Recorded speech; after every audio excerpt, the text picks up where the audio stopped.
I want to start off by saying that I acknowledge that life has been hard for women in the workplace for a while. I do think we're moving in the right direction, and I can see both sides of the women get paid less than men in the workplace conversation.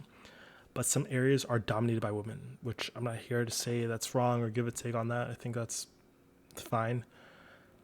I work in a civic focused workplace where our focus is on community and voting. When I got there, it was pretty balanced. There were 3 men and 5 women, including the boss. This was fine. I met with most of my coworkers outside of work and had lunch with them to get to know them better. They were all graduating, so I thought it'd be a good idea to try and learn something from them.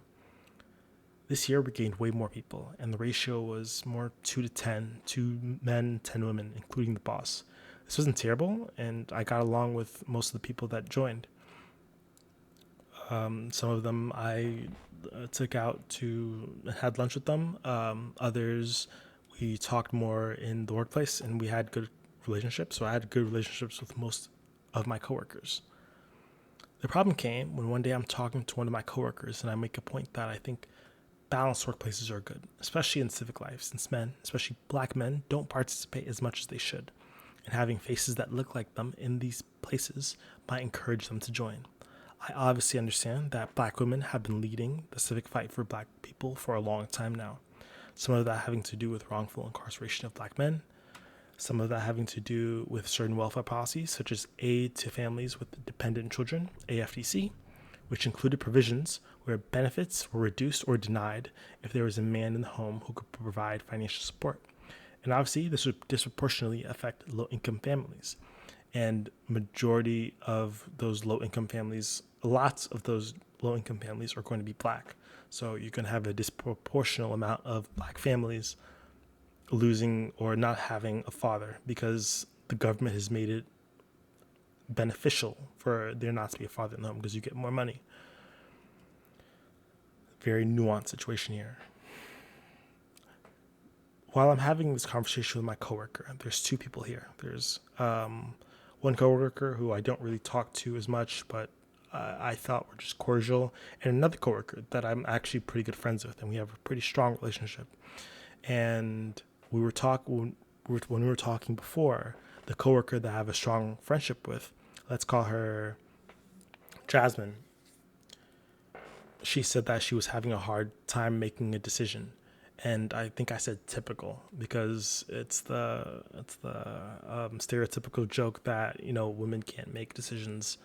And when it came up to me because I remember when I had a girlfriend in the summer, I remember always hearing the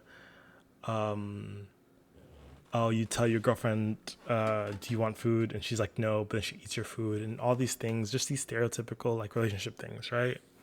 And I was just like making a joke, and I knew that the coworker I had a good relationship with was going to take it fine, but the coworker that I was cordial with, she kind of like got upset.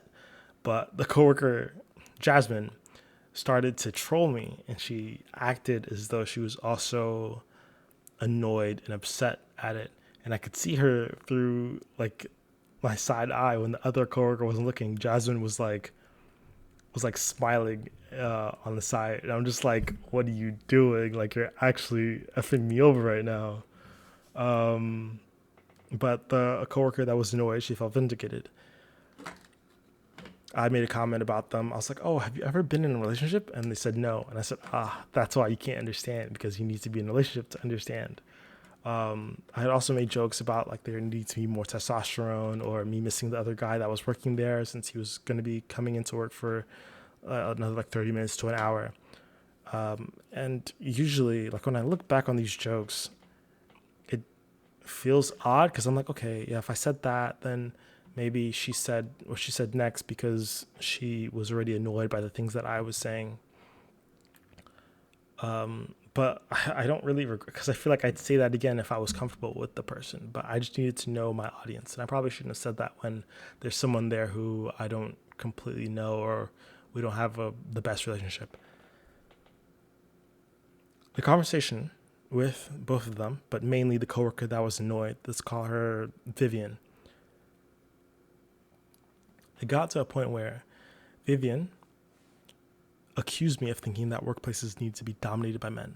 And I verbatim said, no, I just think a good split of men and women is more helpful than leaning heavily to one side, whether it be men or women. 50-50 is really good. But then I said 30-70 just to give a little bit of grace, just to let her know that, yeah, I'm not saying that these places need to be dominated, but a good mix is always nice. But then she followed up with, no, 20-80 or 90-10 is better. So 2 men, 8 women, or 1 man, 9 women. And this felt kind of like an attack at me because I'm like, okay.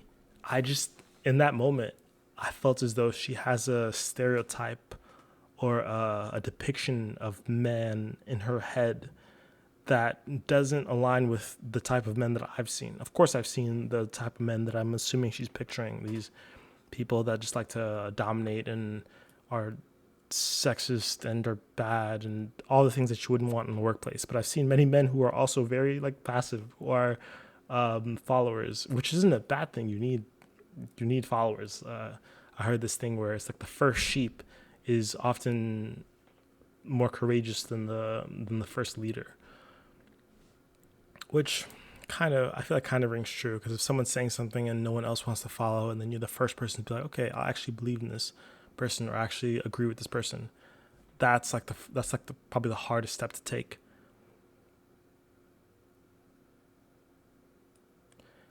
The problem was I kind of felt bad for her because she's in this community building place. And it feels as though she's a good person with good intentions. And I would hate for other men who have good intentions and are good people to kind of not want any type of, not even romantic, but any type of relationship with her, or not want to interact with her because the type of energy she was exuding just made me feel just unwanted. And I just hope that the good men out there are able to like parse through that. And I feel like it's probably more likely that the bad men would be the ones that she interacts with more, because they probably wouldn't care if she gives off that energy. They probably would see it as more of a challenge. So that would just be a confirmation bias. Like, what's insane is that when I've talked to some of my aunties and I'm like, yeah, like most men, they're not going to just like they're not just going to approach women. And they're like, no, like guys approach me and blah, blah, blah. And I'm just like, you have absolutely no idea what the average like man is. You guys are very blindsided by the type of men that come up to you and talk to you, which are more than likely going to be people who which aren't going to be the average man, for being honest, because most people just need like dating apps or whatever, or are staying in their homes, or maybe not even staying in their homes, but have more guy friends. It just sucks because there's really no way of breaking someone out of that stereotype of thinking that all men are like bad unless they just meet more men that aren't like that. But those men are probably not going to interact with you if they feel as though you're exuding I don't like you type of energy.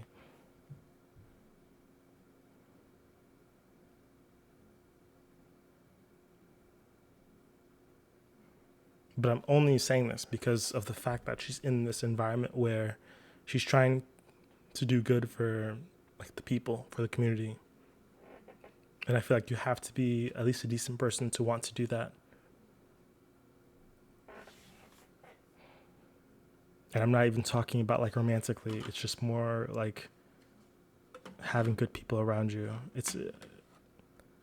I just think in that type of environment with where community building and voting and all these things are the main thing you're focusing on, trying to discourage people to come on is very bad, especially when the main focus should be getting all types of different people, everyone from around everyone in the community to join. And the only way you can do that is by having different genders, different races, different everything. Okay. GG's. It's Mars. Stay safe.